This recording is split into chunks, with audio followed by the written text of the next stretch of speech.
নমস্কার, আমি অমিতাভ চট্টোপাধ্যায়, একজন সাধারণ মৎস্য চাষী। আজকের আলোচ্য বিষয় হচ্ছে পোটেনশিয়াল হাইড্রোজেন, মানে জলের পিএইচ। মানে বাংলায় বললে এটা বোঝা যায় হচ্ছে জলের আম্লিক বা ক্ষারীয়তা নির্ণয় পদ্ধতি। কিরম করে জলটা আম্লিক না ক্ষারীয় এবং কোনটা সব থেকে ভালো, কত মানটা রাখলে সব থেকে ভালো হবে, সেই ব্যাপারে আলোচনা করা হবে। শুরু করছি আজকের আলোচনা।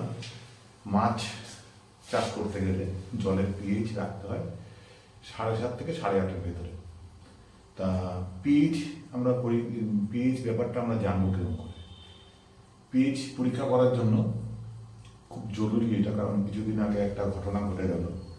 2-4 দিন আগে একটু শীত মরশুমে বৃষ্টির জন্য ওই আমার একটা পুকুরে গিয়ে দেখি যে আইএনসি মাছ, মানে রুই, মৃগেল, কাতলা প্রচুর পরিমাণে মরে গেছে। কারণ এখন অ্যাটমসফিয়ারটা ড্রাই।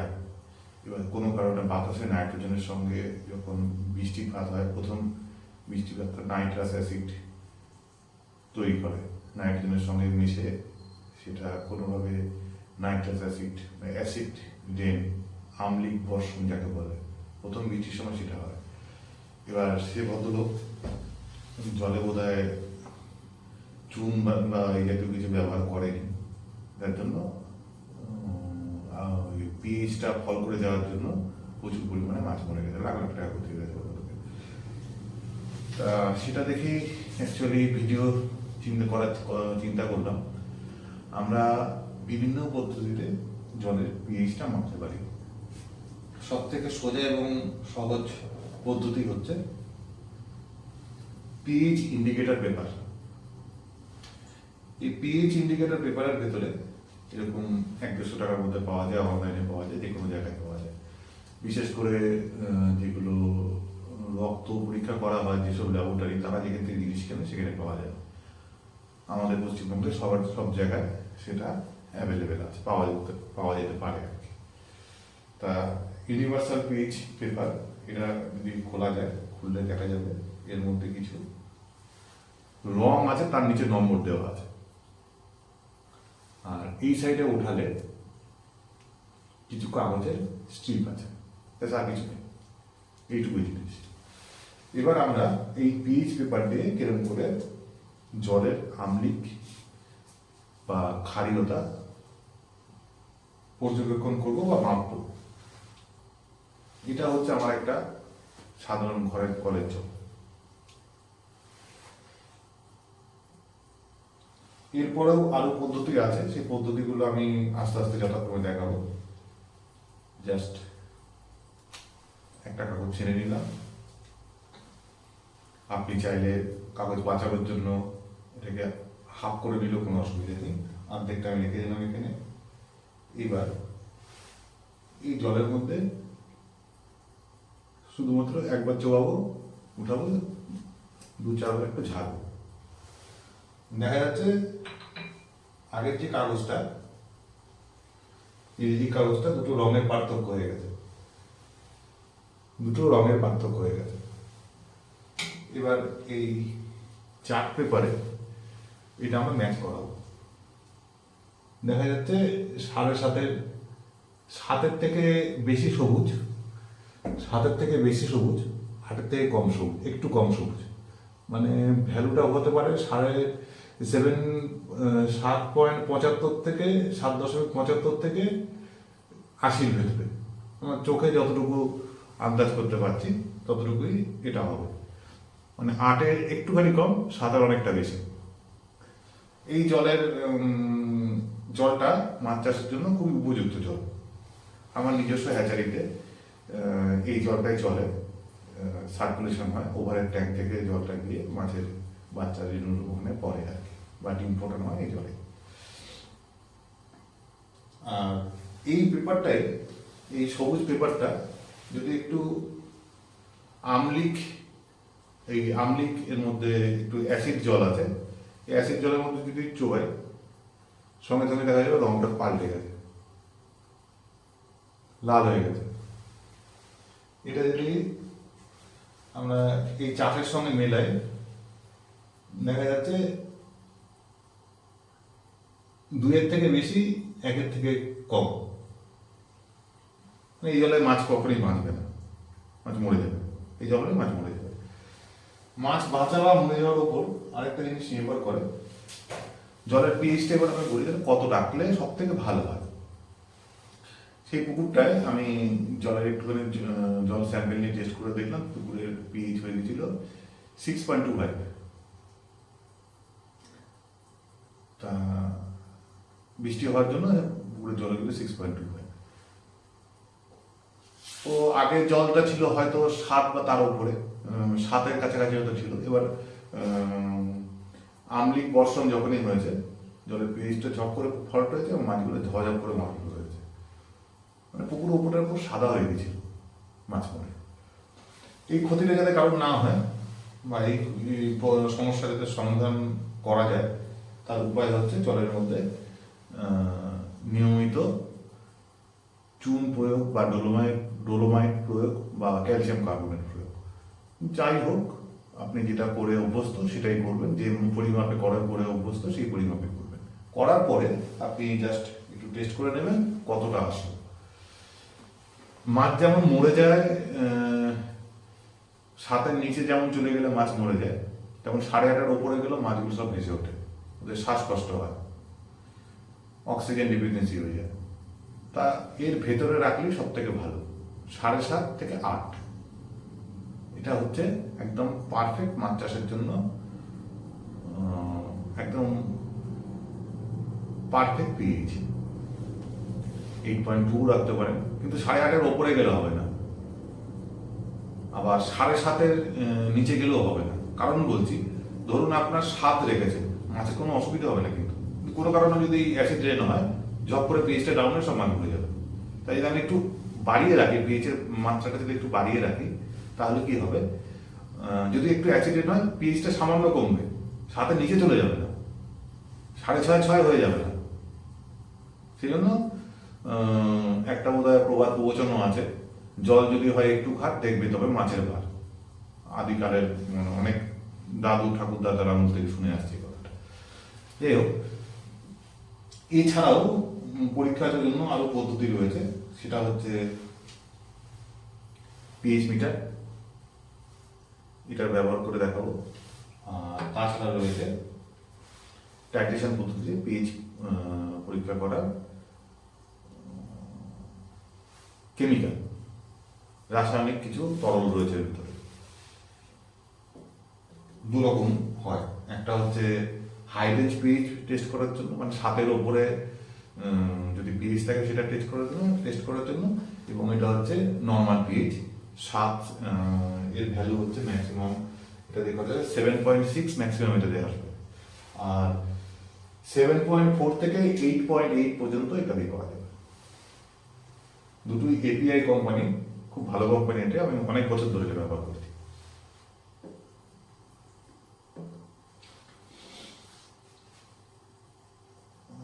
পেপার পদ্ধতি দেখালাম,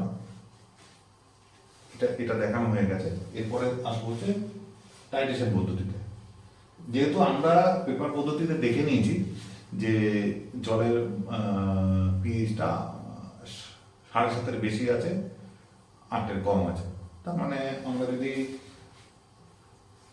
মানে এই রাসায়নিক পদার্থগুলোকে যদি বাঁচাতে চাই, মানে একটা টেস্ট কিট দিয়ে যদি অনেক বেশি টেস্ট করতে চাই, আমাদের যত সম্ভব কম এটা ব্যবহার করতে হবে এবং রেজাল্টটা সঠিক পেতে হবে। আমরা দুবার টেস্ট করব না, নিয়ম হচ্ছে দুবার টেস্ট, এটা দিয়ে দেখি না একবার, ভ্যালু না পেলে তারপরে এটা দিয়ে দেখা। যেহেতু আমি জানি পিএইচ পেপারটি টেস্ট করে দেখে নিয়েছি 7.5-এর উপরে আছে, এটা আমি ধরবই, কারণ এটার যেটা রেঞ্জ আছে সেটা হচ্ছে 7.4 থেকে 8.8, আমাদের এটাই রাখবে। এবার কোম্পানি এর সঙ্গে একটা টেস্ট টিউব প্রোভাইড করে, এই টেস্ট টিউবের এখানে একটা মার্কিং করা আছে, দেখুন, যেটা হচ্ছে 5 ml স্যাম্পেল জল নিতে হবে। আমরা 5 ml নেব না, 5 ml নিতে গেলে এটাও 5 ফোঁটা দিতে হবে, 5 ফোঁটা রাসায়নিক নষ্ট হবে। আমরা এটা 1 ml কিংবা 2 ml নেব, তাহলে এটা লাগবে 1 ml বা 1 ফোঁটা বা 2 ফোঁটা, না নর্মাল একটা এরকম সিরিঞ্জ নিয়ে নেবো, জানি না আসছে কিনা লেখাগুলো, নর্মাল একটা সিরিঞ্জ নিয়ে নেবো, 5 টাকায় কিনতে পাওয়া যায়।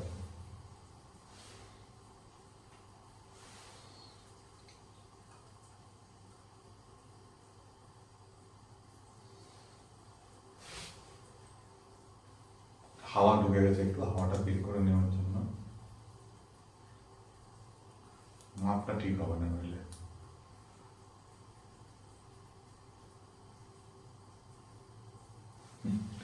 দেখুন 2 ml জল নিয়েছি আমি, একটা টেস্ট টিউব নিচ্ছি,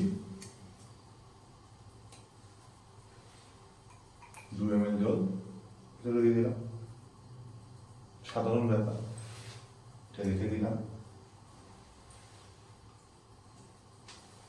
এবার আমাদের কেমিক্যাল লাগবে, এই হচ্ছে কেমিক্যাল, হাইড্রোজেন পিএইচ মাপবো, একটু ঝাঁকি নিতে হবে। যখনও যে কোনো অ্যাডিশন করার জন্য কেমিক্যাল যদি ব্যবহার করা যায় বা রাসায়নিক ব্যবহার করা যায়, তাহলে সেটা একটু ঝাঁকি নিতে হয়।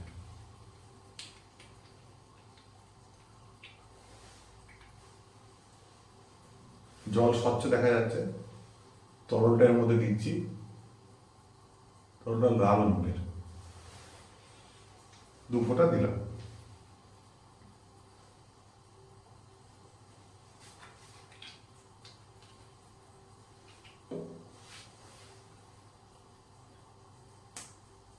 এটাকে ঝাঁকাবো, রংটা ঠিক এসছে,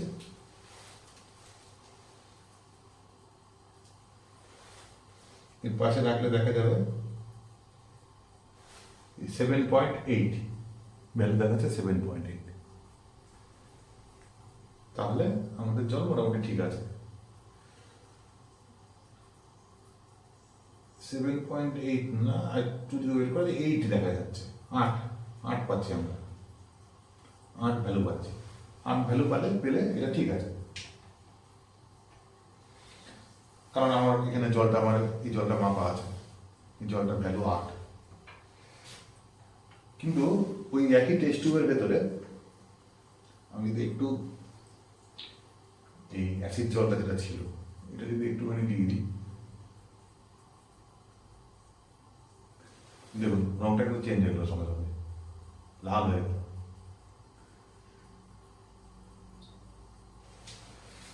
যাই হোক,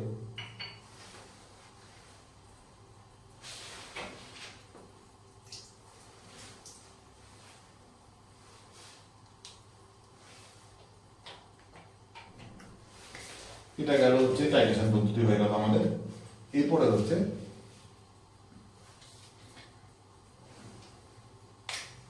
প্রোব সিস্টেমে পিএইচ মিটার দিয়ে টেস্ট করা।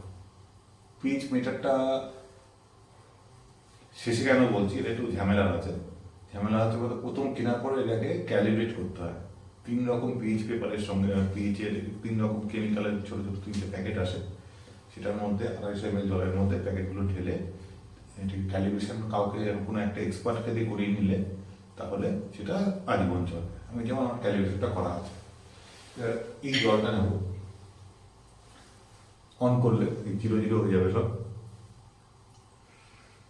এবার জলের মধ্যে চোবালে 10 এরকম করে 1 মিনিট সময় লাগবে।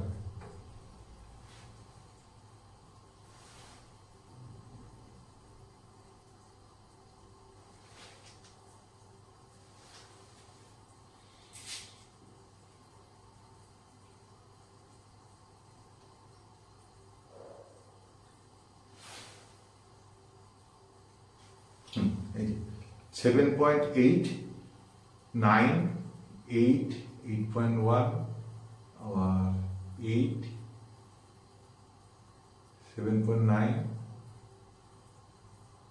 8, 8-এ দাঁড়াচ্ছে, 8-এ জানাচ্ছে, 8-এ ফাইনাল। এবার এটাকে অফ করে এটাকে ডিস্টিল ওয়াটার, এইটাকে আবার ডিস্টিল ওয়াটার দিয়ে ধুয়ে রাখতে হবে।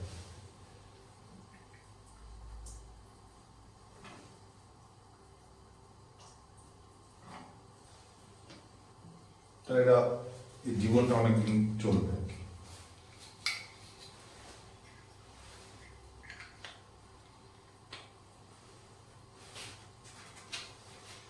তাহলে মোটামুটি 3টে পদ্ধতি আলোচনা করা হলো আজকে, এবং মাসে একবার পুকুরের জল বা ট্যাঙ্কের জল হলে মাসে 2 দিন, বা পুকুরের জল যদি হয় মাসে একবার, বা 15 দিনে একবার, বা সপ্তাহে একবার পিএইচটা টেস্ট করা জরুরি। পিএইচ যদি দেখেন যে 7, 7.5 হয়ে গেছে, তখন একটু চুন প্রয়োগ করতে হবে। তাতে চুন প্রয়োগ করলে বা ডোলোমাইট প্রয়োগ করলে বা ক্যালসিয়াম কার্বনেট প্রয়োগ করলে জলের আম্লিকতাটা হ্রাস পাবে, ক্ষারীয় মাত্রাটা বাড়বে। এর ফলে শুধু এইটুকু হবে না, জলটা পরিষ্কার হবে, জলের মধ্যে জলের প্যারামিটারগুলো, জলের যে অন্যান্য জিনিসগুলো সেগুলো বাড়বে, উপকারী জিনিসগুলো বাড়বে, অপকারী জিনিসগুলো নষ্ট করবে। এই ব্যাপারের জন্য আমাদের ক্ষারীয় মাত্রাটা বাড়িয়ে রাখতে হবে। এবার বাড়িয়ে দেখছেন যে বিঘা প্রতি কতটুকু দিলে আপনার কতটুকু বাড়ছে, আপনি কিছুদিন দিতে অল্প অল্প করে দিলে সেটা বুঝতে পারবেন। বুঝতে পারলে সেই অনুযায়ী যদি 15 দিন একবার বা 1 মাসে একবার যদি মেনটেন করেন আপনি, তাহলে আশা করি পিএইচ সমস্যার জন্য মাছের মৃত্যুর যে ভয়, সেটা একেবারে কোনো ভয়ই থাকবে না, মৃত্যুর সম্ভাবনাটা থাকবে না পিএইচের কারণে।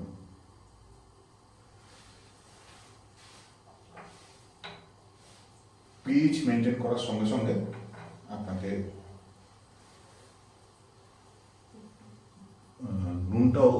লবণও প্রয়োগ করতে হবে। বিভিন্ন রকম লবণ আছে, লবণ নিয়ে আরেকদিন কথা বলবো। লবণের জন্য যেটা জলের মধ্যে লবণ যেটা মাপা হয়, সেটা টোটাল ডিজলভ সলিড, মানে এই একটা মিটার আছে, এটা দিয়ে টিডিএস মাপা হয়। টোটাল ডিজলভ সলিড মেপে লবণের মান বের করা যায়, অথবা